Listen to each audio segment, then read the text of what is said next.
in my bio, yeah, the email's in there.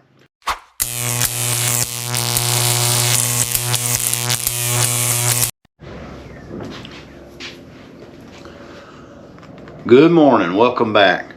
We are going to use a different pinstriping brush today. Now normally, and it's made by the same company, but I normally use MAC pinstriping brushes. You know, the blue wrap, the green wrap. It's just what I'm familiar with. It's what I've always used. But I picked this up a little while back. You know, you guys probably saw a video in the shorts where I had went to Plaza Art Supply in Nashville and picked this up. And it is a Todd Hansen's King 13 sword striper pinstriping brush. It's a double aught in size, and I really like the double aught, and I like using the triple aught as well. The bigger brushes are good for when I'm pulling, you know, bigger, thicker lines, like say if I'm going down the side of a vehicle, or if they want something super thick. You know, you can make this go thick, or you can make it go thin, you know, just depending on where, you know, how high you are up on the brush, if you're down in the belly, if you're up on the tip. But we'll see if we can't get into some of that. I like, when I'm doing these small panels like this, I like to do, you know, thin lines, something that you can see. But I don't know, the way I've developed the way I pinstripe, I like to do thin lines, and there's generally a lot of them. I may not go super crazy on this, but this is just, I just want to try this brush out, you know.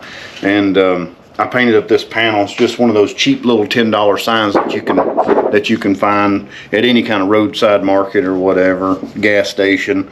And I just sanded it down, blacked it out, and just kind of put some, you know, some spray paint designs on there. You know, it's nothing to it. Takes about 5 minutes just to do a background, just to kind of accent, you know, the colors that you pinstripe with.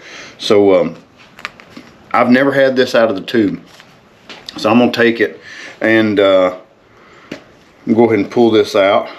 And I normally use the blue wrap or the green wrap, and this right here, I mean, it's about the same size as the blue wraps that I generally use.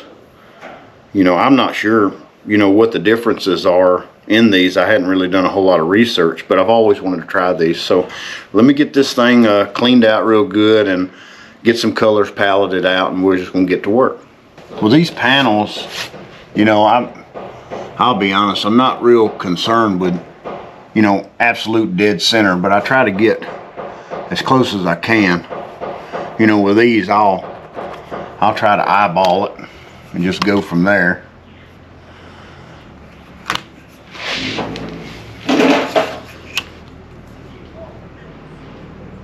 Just put it up there and get it as square as I can, and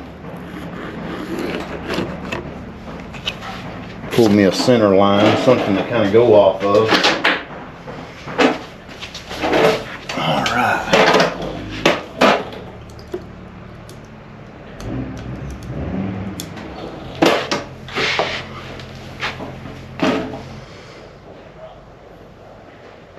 Every time you get a new brush, I know it's going to be probably a little hard to see, but every time you get a new brush, you're going to have these little bitty hairs right there on the end.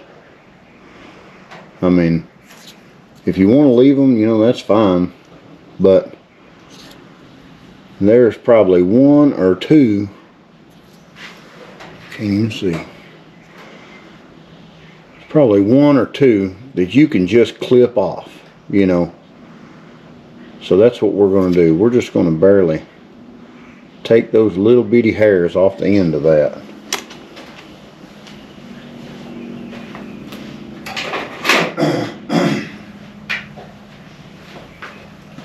I'll just take a razor blade, I'll lay it out there and just clip that in.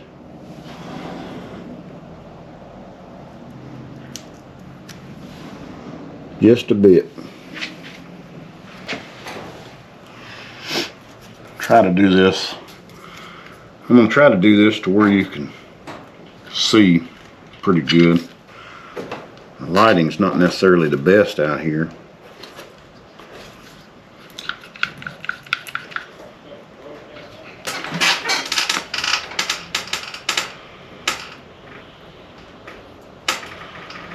I was on that little roll around chair, but I think I'll try to get up in the air a little bit.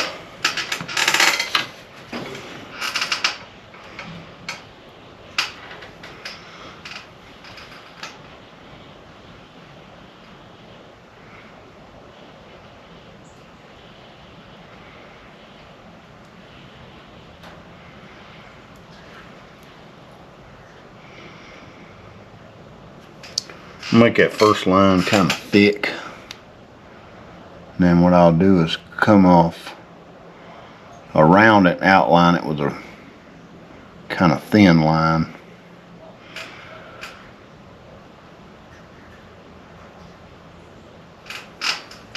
You know, I've seen a lot of people, they'll take and they'll just do their outline or their teardrop, you know, just kind of depends on what design they're doing. Like if they start out with a teardrop, you know, a lot of people will take and do their teardrop design and then fill it in.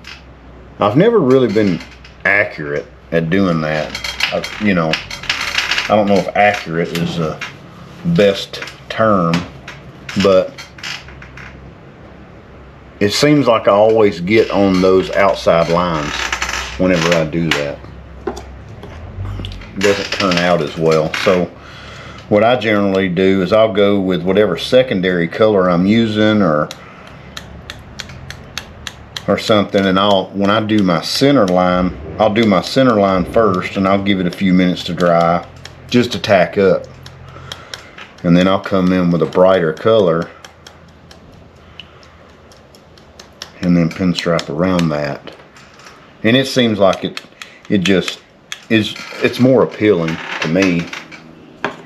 But that's just the way I've always done it, because I knew that I was, you know, when you're painting or doing anything, you kind of got to know your limitations. And when I just know that when I do it opposite, if I try to do an outline first, it just doesn't turn out like I want it to.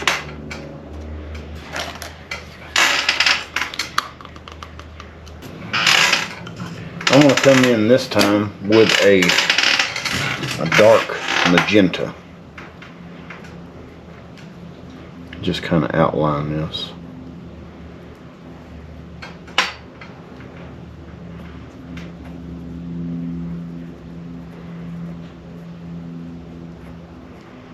It's fairly cool out this morning. It's probably 45 degrees, roughly, according to the tree.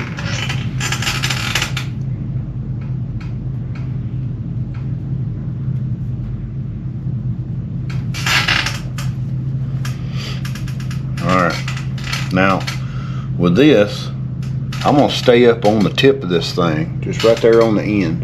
I'm going to try to stay up on the tip of that and see if I can't pull me a thin line all the way down both sides of that. Ooh, all trash in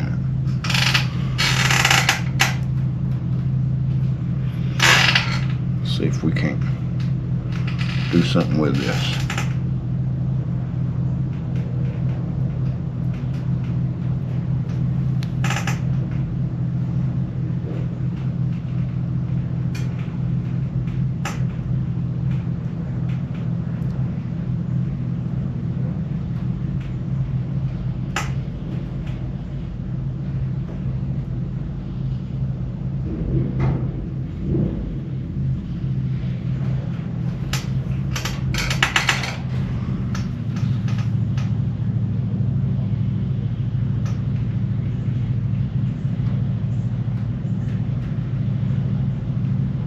If you're just starting out with freehand pinstriping, the one thing that you want to do is practice your brush control. And whether you're lettering or just doing pinstriping, you know, you want to really get in there. And let's see if we can get you down here where you can see us a little bit.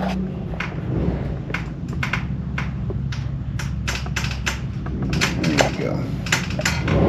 When you're in here, you're gonna want to practice doing lines, just line after line. And what you're trying to achieve is from your starting point to your finish point. You're going to want to try to start and hold it at the same height and just pull a line. And start out small. There you go. There's about 3 inches. Come right next to it. Try to do one the same width, but maybe come down about 4 or 5 inches. And just practice this over and over again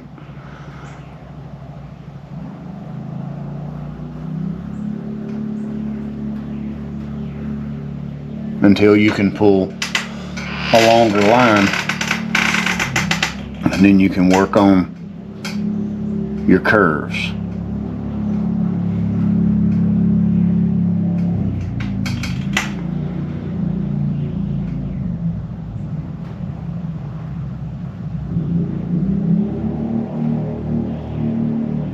When you pull your curves, you're actually turning the brush. So when this paint is feeding through the end of this brush, you know, you need to make sure that it's not too wet, because it's going to get all over everything. And if it's too thick, it's not going to flow through your brush correctly. So when you're making these curves, make sure you're turning that brush ever so slightly as you come down, keeping that same width. And don't get discouraged, because whenever you first start, it's not going to be perfect. Heck, I've been doing this since 2009, and nothing I do is perfect. But with every minute that you're holding this brush and practicing and moving forward, you know, you're progressing. So let's get back over here. Let's pull some straight lines, just coming from top to bottom. But when you're painting, you know, don't get discouraged. This is all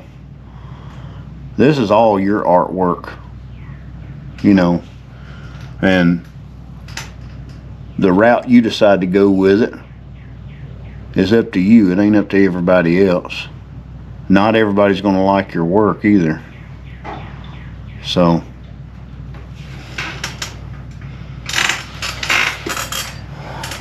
not everybody's going to like your style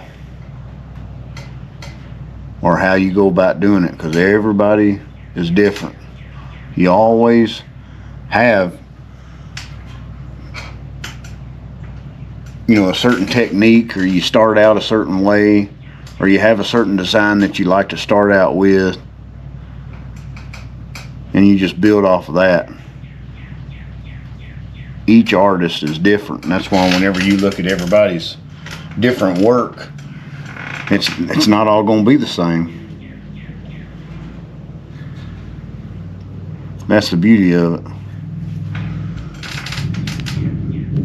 I've got a lot of friends that are artists, and I love being able to have them paint a little something on my box or trade artwork.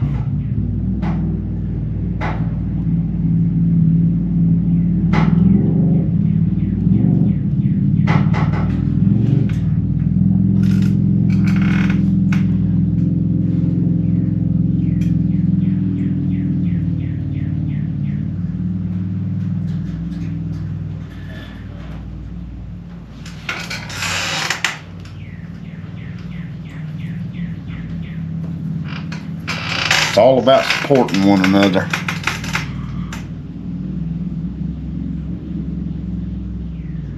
And if you're just doing this as a hobby, just to learn how to do it, to, you know, maybe you can't, maybe you don't have the funds to pay an artist to come in and letter up your truck or do some pinstriping on it. You want to do it yourself, hey, that's awesome. I encourage everybody to try something new.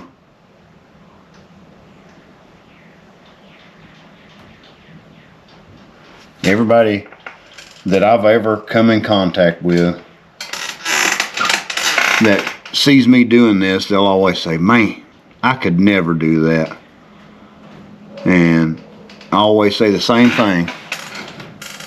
Give me about 10 minutes of your time and I'll prove to you that you can.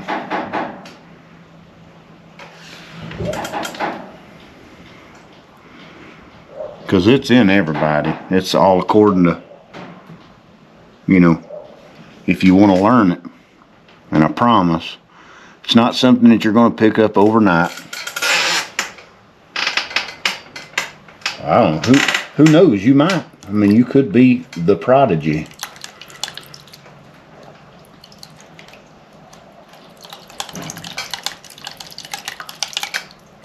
But all you got to do is try.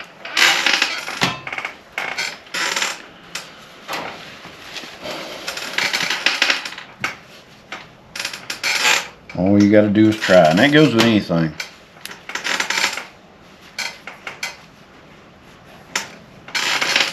If you're not willing to try anything, then you've never had an interest in it in the first place, the way I look at it.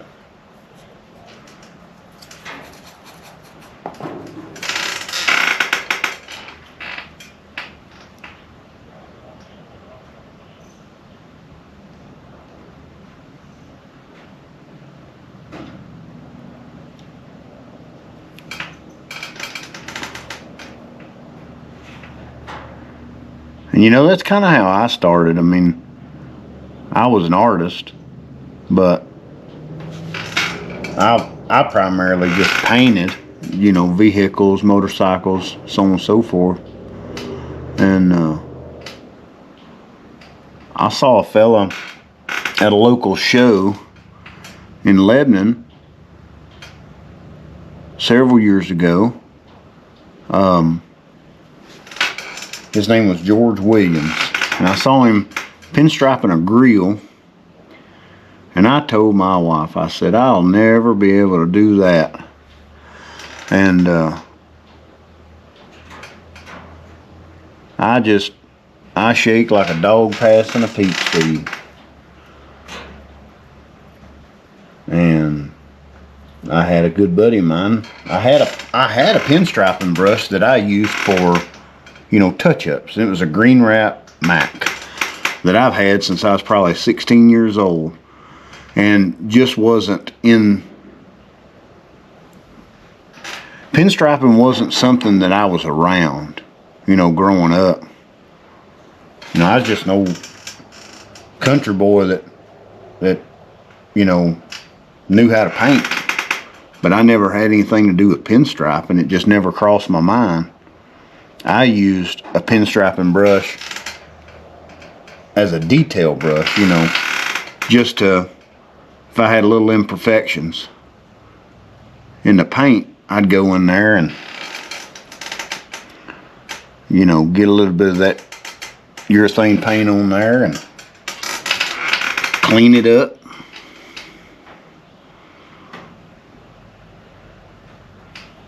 But it never crossed my mind to ever pick a brush up and actually try to create something from nothing with it.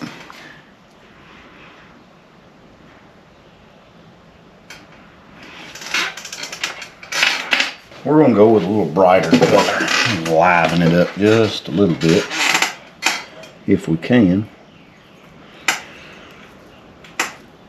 Now, when I first started painting, you know, I didn't buy all the loud colors. I just had the primaries, and I just buy a quarter pint at a time. And I didn't charge for anything. I never charged for any of my artwork when I first started, just because to be honest, I didn't think it was worth selling, but I did accept donations if they were willing to give it. And you know, I don't know, that's just how I'm built. If I don't think it's worth it, I either erase it or I'll give it away if somebody likes it. But now I really do strive to do the best that I can and make sure that everybody's happy.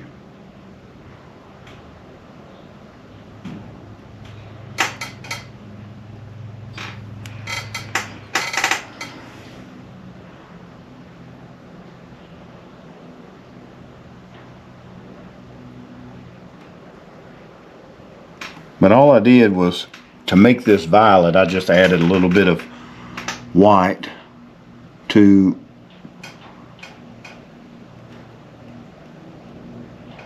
the purple and magenta that I had mixed together for that second color.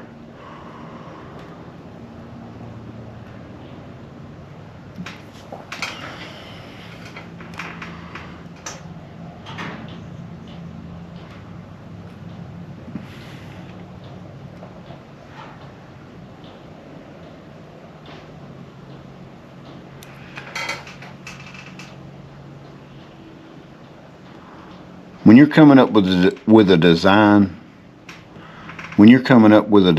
just try to, you know, don't think too much in it.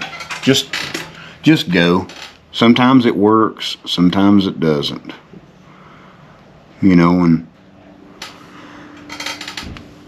you'll know when it works. And more importantly, you'll even know when it doesn't.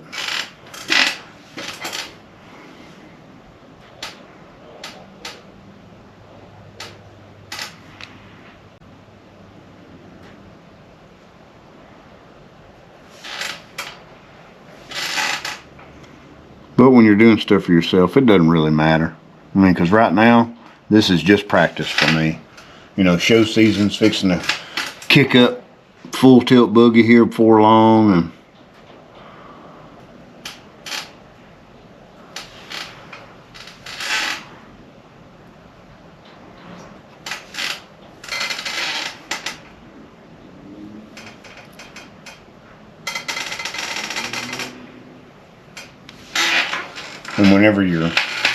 when you're not used to doing a whole lot of work like through the winter time like I am, you know, I do stuff for myself and for buddies and stuff like that. But when you're not doing it every day, just know that every day that you don't pinstripe or whatever you do, you know, anytime you're trying to develop a skill, any day that you're not doing that is a day lost. So just keep that in mind. You know, this pinstriping deal is not something that, oh, you're just going to learn overnight and then bam, you can do it and then make $1 million bucks. It just doesn't work that way. Well, at least it hasn't for me. And every day I'm trying to strive to do better. And you know, when you love something, you work hard to try to perfect it, so that a way, you know, you don't have to do so much advertising. You can just kind of, you know, somebody will call you up, you do a neat little job for them, you know. Word of mouth has always been the best. And that's how I get a lot of my stuff. It's just people talking, you know, going to car shows, or, you know, we do a lot of charity events where we give stuff away for people to raise money.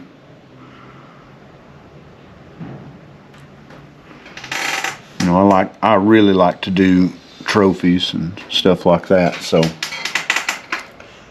being able to really be active in the community, very important to me.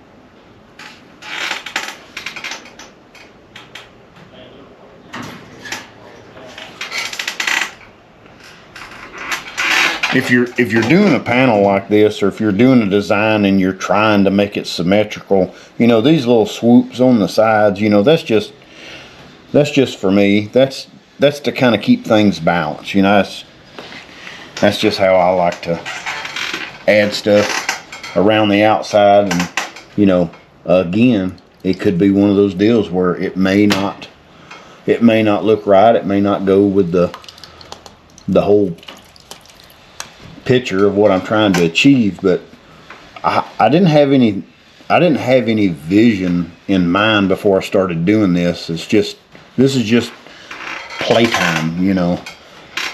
You're just starting out with one line and building off of that line. And sometimes it turns out to be like really awesome, and then sometimes it's just more practice, you know.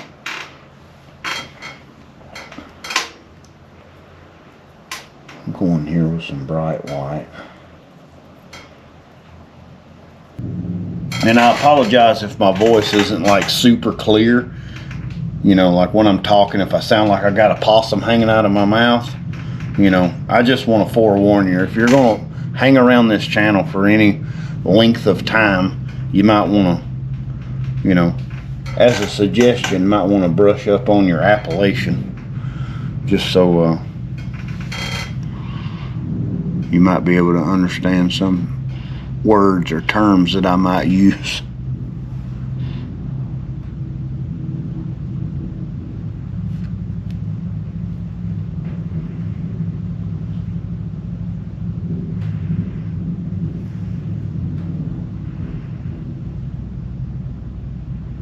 I had a buddy of mine that I used to work at a shop at, and he brought a book in, and I think it said learn how to understand the Southern language or something or other. And I'm like, well, good, at least you can brush up on it and you understand some of the terms that I'm saying. Oh, it was great.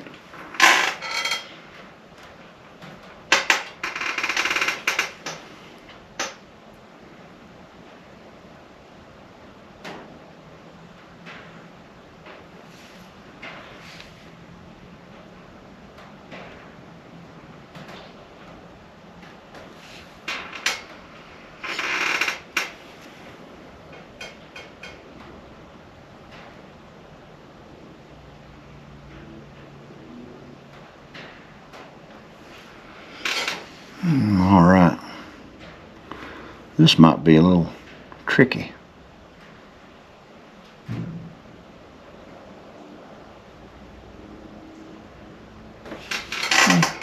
Not too bad.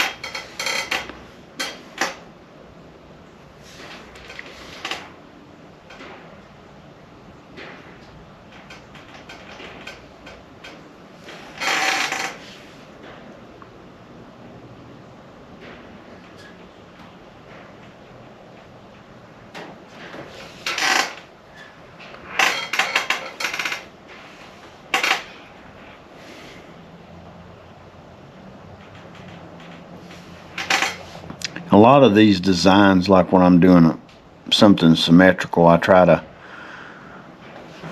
not necessarily do the same design over, but I'm trying to replicate it so there's layers. It's just like you see this violet that comes down right in here. Now I'm going to do the same thing here, but what I'm going to do is I'm going to pull this white line far out wide and then come back in and try to replicate that on the opposite side.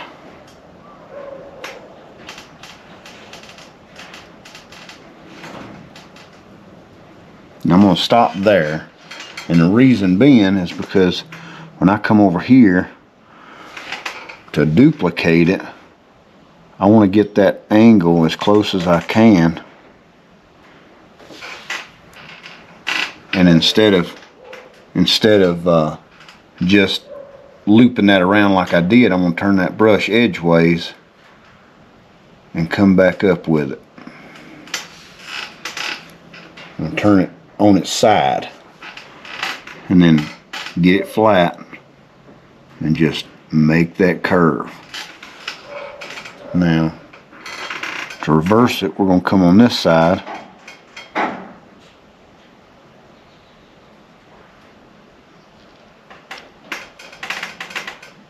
Oh. Yeah. It's not perfect, but you get the gist of it.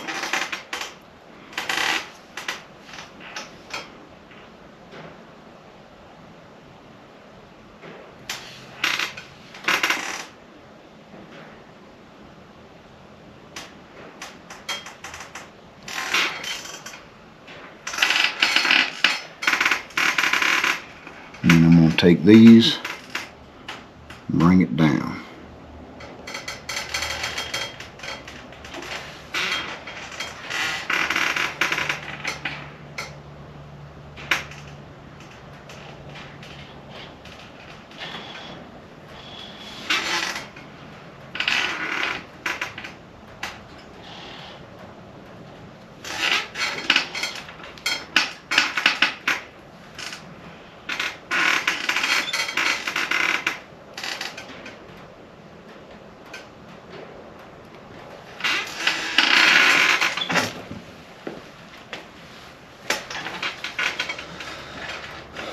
Alright, now I'm thinking I want to put an outline around it, but I'm not exactly sure what color I want to go with.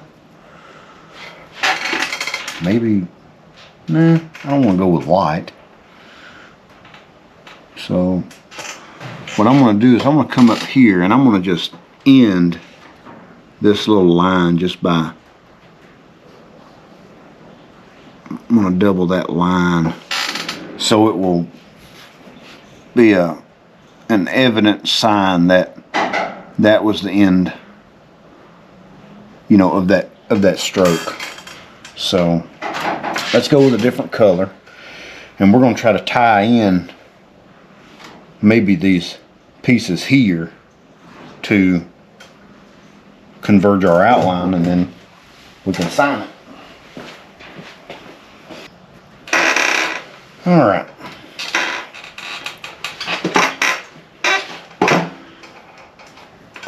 So again, I'm not making any measurements. I'm just going to kind of find an eyeball point here on both sides, and I'm going to come up here and come straight down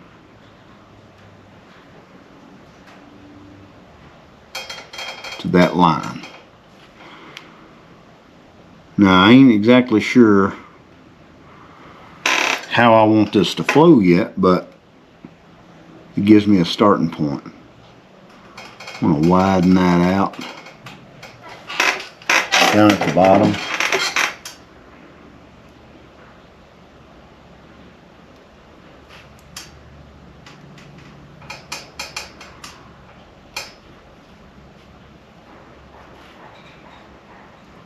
Oh yeah. Come up here and do the same thing.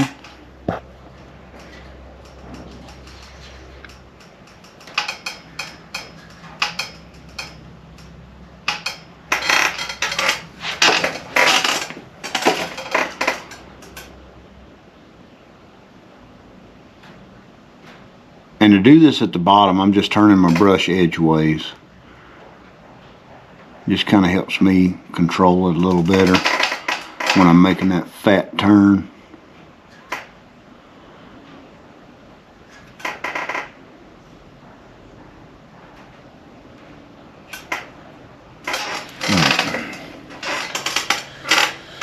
Now,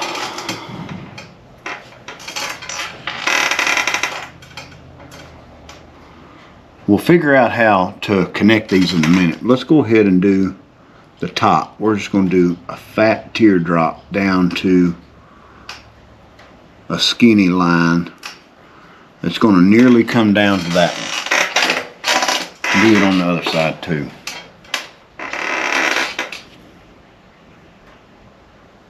Real fat. ease up on the tip of that brush as you stop. It's going to make it skinny. Alright. Now,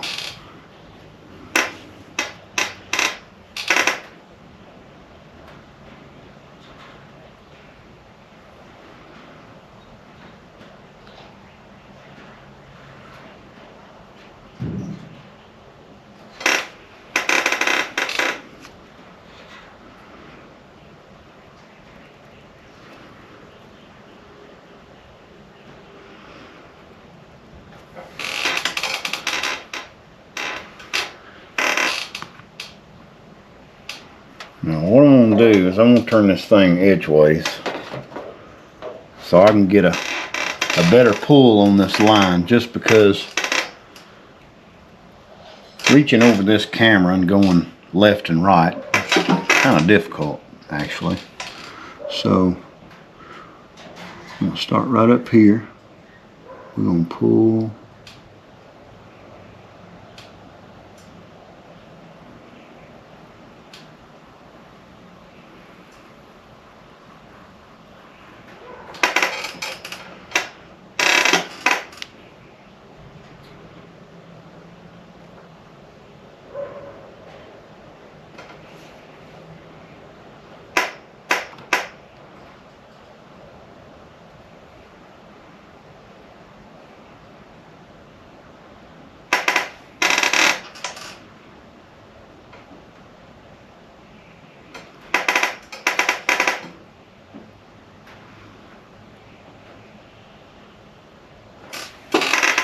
Alright, flip her back up. Now we decide where we're going to go with these. And I think we're going to kind of do a little play pretty right here. Straighten her out. Come out just a little bit.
So that kind of ties in a border.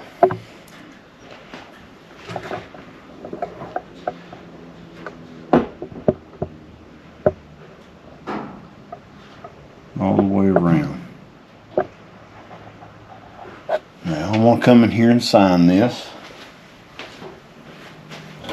When I sign my name, I've got one small issue. There are a lot of pinstripers out there that are super duper calibrated when it comes to using the tip of their pinstriping brush.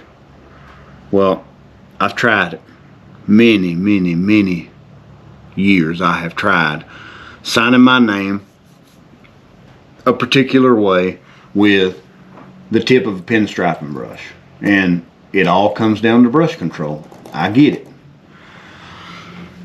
But over the years I have lost that touch. You know, I shake a whole lot more than I used to, and you know, when you get old your body just don't act right. So what I use is just a small liner brush.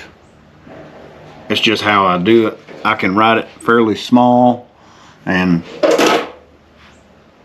it's just easier for me. I know that if I swap out a brush, it's taking more time, but time doesn't really bother me too bad. I'd rather it look decent than saving time.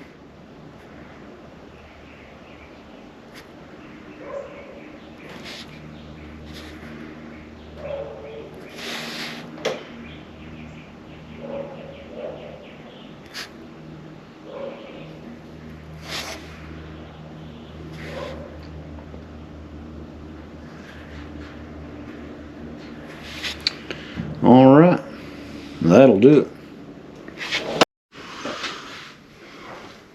All right, that's going to be the end of that one. I think it turned out okay. I really enjoy getting out here, especially on a Saturday morning. It's cool outside. We got some things to do, so I'm going to go ahead and rush out of here, but I want to leave you with this. If you're interested in pinstriping, lettering, anything, I don't care if you're going and buying brushes from Walmart or Hobby Lobby, you know. That's how I started. When I first started, I couldn't afford to go out and spend $100, $200 or $60 on a set of brushes, and let alone, you know, what the paint costs, and it goes up every year. So try with something simple. Go buy a $5 can of Rust-Oleum paint, get you some mineral spirits, go buy you some cheap brushes, and just play with it. And the better you get, save up some money, because the better equipment that you have, the better paint that you have, is really going to show in your artwork. Make sure that you spend time doing it every day, if you can. I don't care if it's 30 minutes. Give yourself that much time to do something that you enjoy doing, and you will be better at it, I promise. With this piece right here, I'd really like to give it away. And as it stands right now, I'm at 61 subscribers on this channel, and I cannot tell you how thankful I am that you guys just come by just to say hey, or leave a good comment or encouragement. It means the world to me, and I'd like to give this thing away. So whenever we get to 100 subscribers, Lord willing, I want to give it away. So my email is going to be in my bio. Yeah, the email's in there. So when we get to 100 subscribers, I'm going to send out a message for you to send a keyword or a phrase or something. Just shoot me your name. I don't care. But we're going to do that, and then we're going to come up with a real nice creative way to picking these names. And somebody's going to get this. The more people we have, the more stuff I'm going to give away. I got helmets and fenders and fairings and panels like this right here. I got stuff laying all over this shop that I can clean up, paint up real nice, and then just give away. That's just what I enjoy doing. So until next time, folks, y'all have a blessed day. Don't stop doing the things that you enjoy doing. Only get better at it. Stay positive. Move forward. We love you. Have a good one.